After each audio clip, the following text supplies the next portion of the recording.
Hi guys, and welcome. In today's lesson, we're going to be discussing the instruments of a weatherman, the tools a weatherman uses to help him predict the weather, as well as some of those rules he uses for prediction. So let's go ahead and get started.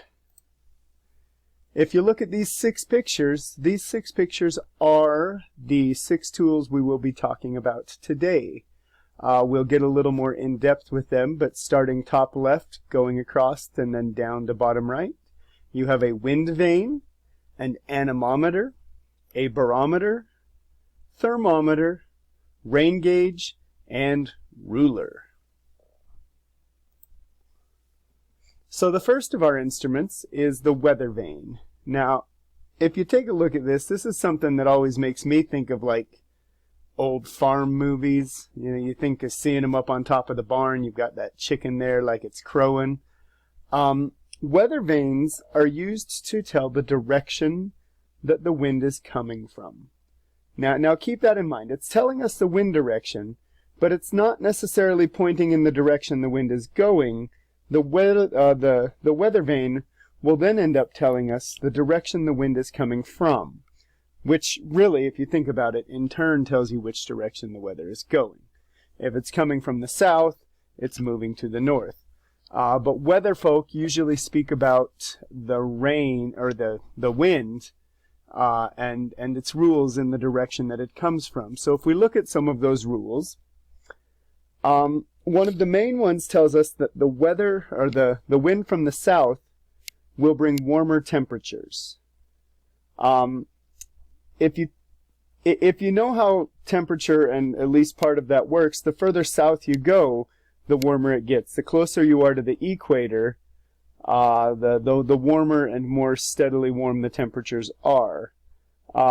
So those two things correlate. If the wind is coming from the south, it's going to be carrying those warmer temperatures with us. Now, if that southerly wind and warmer temperatures are followed by a drop in the temperature, that is one of the predictors that a storm is incoming.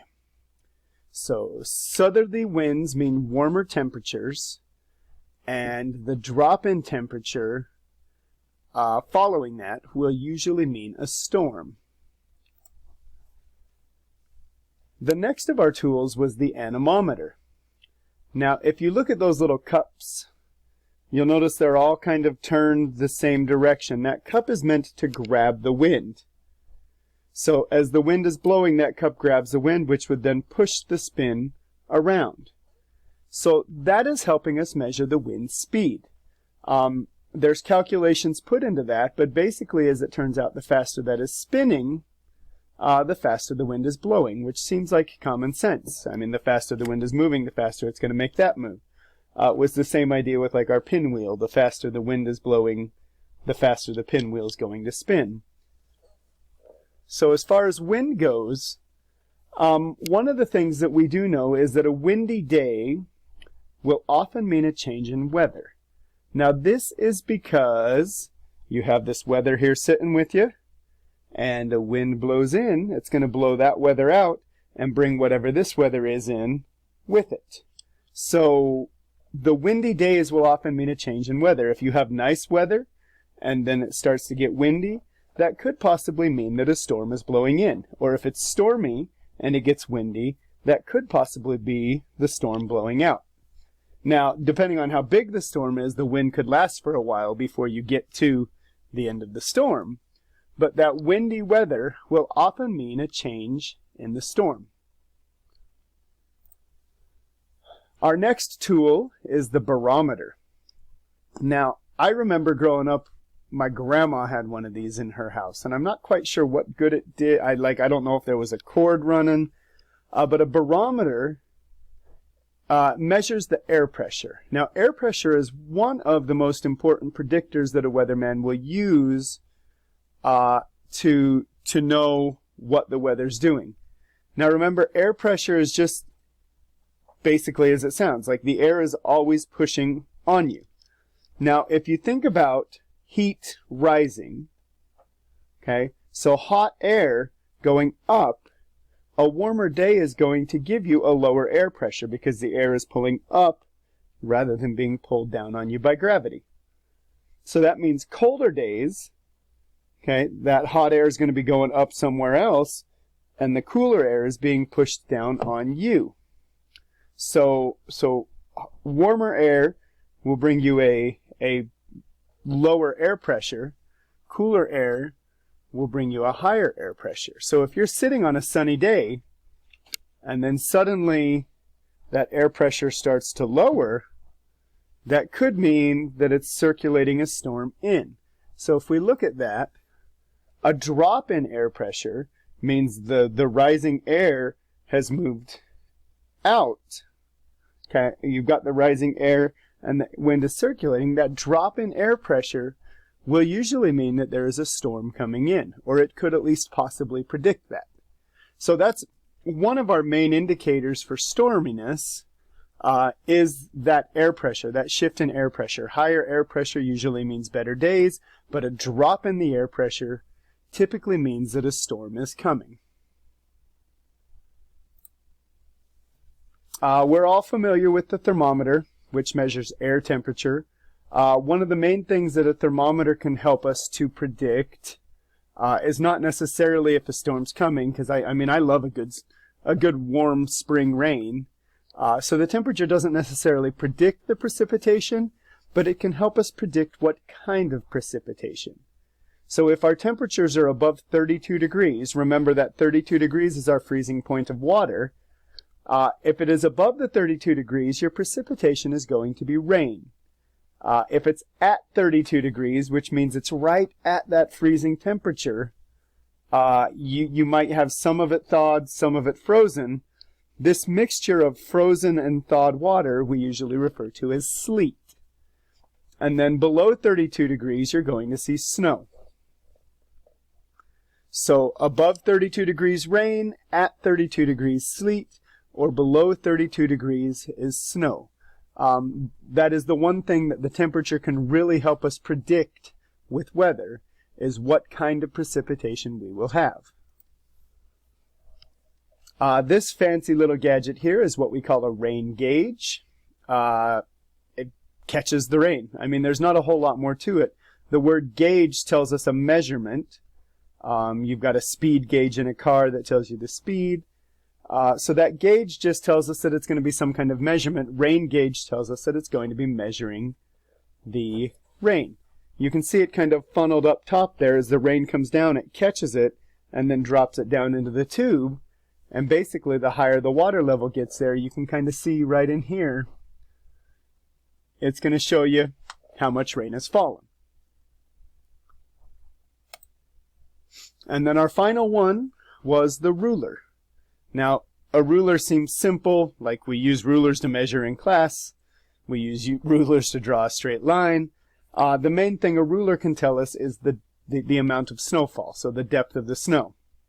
Now, depending on where you are, if you're up in the mountains, you might need a ruler bigger than a foot like we're used to, because some winters the mountains can get, 3, 4, 5, 8 feet of snow. So one simple ruler is not going to be enough to tell you that. But the idea is still the same, that ruler helps us to measure the depth of the snowfall. So that kind of wraps us up. We had those 6 tools. The wind vane, which told us the direction of the wind, usually where the wind is coming from, but if we know where the wind is coming from, we do know where it's blowing to. The second picture there being the anemometer. Those balls catch the wind and force it to spin. The faster it's spinning, the higher the wind speed, the faster the wind is blowing. The third picture up top there is the barometer, which tells us air pressure. Now, generally speaking, the air pressure is what can most commonly help us predict what the weather's going to be like outside. You can see on the barometer there, stormy, rain, change, fair, or very dry. Depending on that air pressure, it'll help you be able to predict what's going to happen with the weather. The thermometer usually mostly helps us predict what type of precipitation we're going to have if it's coming. Now remember, precipitation has to come from clouds. So it could be cold, but if there's no clouds in the sky, you're probably not going to be getting precipitation. Or it could be hot, and there are clouds in the sky, and if precipitation falls from those clouds, you know it's going to be rain because it's not freezing. Our next picture here is the rain gauge, which catches the rainfall and tells us how much rain has come down, or using a ruler to measure the depth of the snow.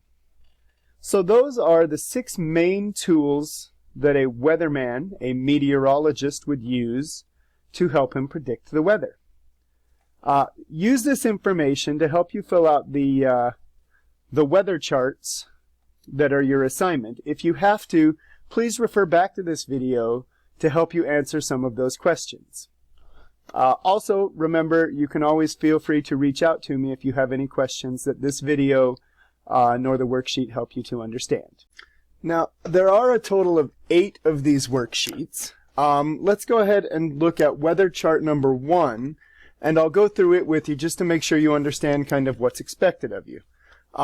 If you're doing this online, there is some questions that I've taken out and some questions that I've worded differently than what is exactly on weather chart 1, but you'll see if you're doing it online, you won't even know those differences because you won't have the packet. If you're working out of the packet, yours looks exactly like this. So let's take a look at it.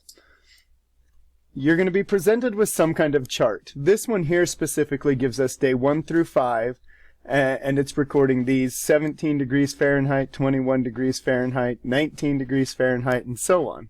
So it's going to ask us then, if you look at the questions there, what component of weather is being recorded? First off, a lot of kids get tripped up on that word right there, component. It just means what part of weather, what aspect of the weather is being recorded in that table. If I tell you that it's 17 degrees Fahrenheit outside, what am I talking about? You're going to see this word several times throughout your worksheet, so please remember what that means. It's just what part of the weather are we talking about, and when we're talking about degrees Fahrenheit, we are talking about temperature. Now, what day was the warmest? We simply have to look at the chart and see 17, 21, 19, 21, 22. If we were to order those from least to greatest, sorry, math skill here in science, my bad. 22 degrees was the warmest, that would be day 5. And then what day was the coldest? Same thing, just on the other side, which day has the lowest temperature? It's going to be day 1 with 17 degrees. What season do you think this data is from? This is where it's going to ask you to rationalize a little bit. If I've got temperatures that are 17, 21, 19, 21, and 22, think about what the freezing temperature of water is, 32 degrees. All of those temperatures are below that 32 degrees, so there is a good chance that this is winter. Ooh, that is white. Let's change that font color so we can actually read it. And maybe make it a little bit bigger. It is winter. And then it asks why. Because the temps are below freezing. Okay, so I want you to give me an answer there and your rationale for why you chose it. Anytime it says why, please do your best to explain what it is that brought you to that answer. List 3 activities you could do outside on these days. Well, if it's winter, I'm certainly probably not going to be going swimming. I'm probably not going to be hanging out at the beach. But I might be sledding. I might be having a snowball fight. Or I might be building a snow fort. Okay, all winter type activities. Our next question there asks us, what kinds of clothes would you wear on these days? Now that's going to be, think about it again, winter. If this is winter, I'm probably not going to be in shorts and a tank top. I'm probably going to wear a coat, pants, gloves, a hat. okay, and more winter-type clothing. Now, the final question here asks us to find the average temperature of those 5 days. Now, this is a question that I have taken off of the online activity because really average is not something that we cover here in 4th grade.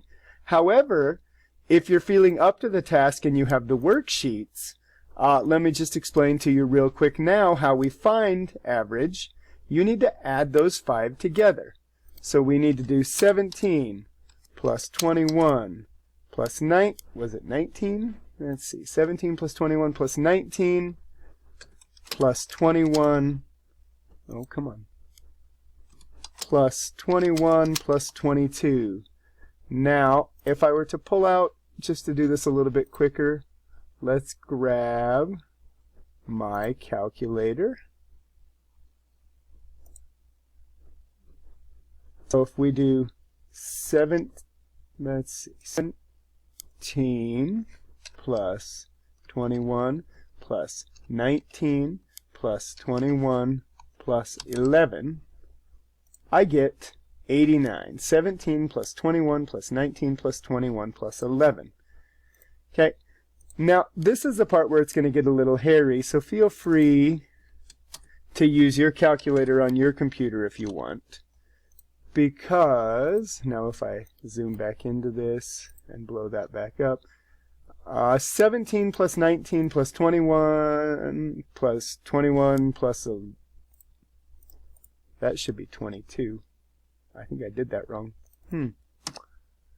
Let's go back and double check real quick. We have time. 17 plus 21 plus 19 plus 21. Whoa. Oh, 100. Okay, so that's going to come out a little more even. Glad I noticed that for you. Okay, so if we take those temperatures, we get 100 degrees. Now, to find average, we want to divide that by the number of numbers that we added together, the amount of numbers that we added together. So 17, 21, 19, 21, and 22, we added 5 together. So if I take 100 and divide that by 5, I know that that's going to be 20 degrees.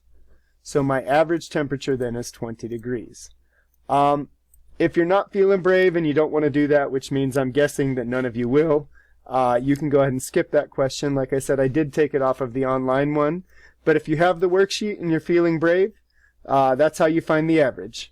So at this point, I'm going to release you to work on these worksheets.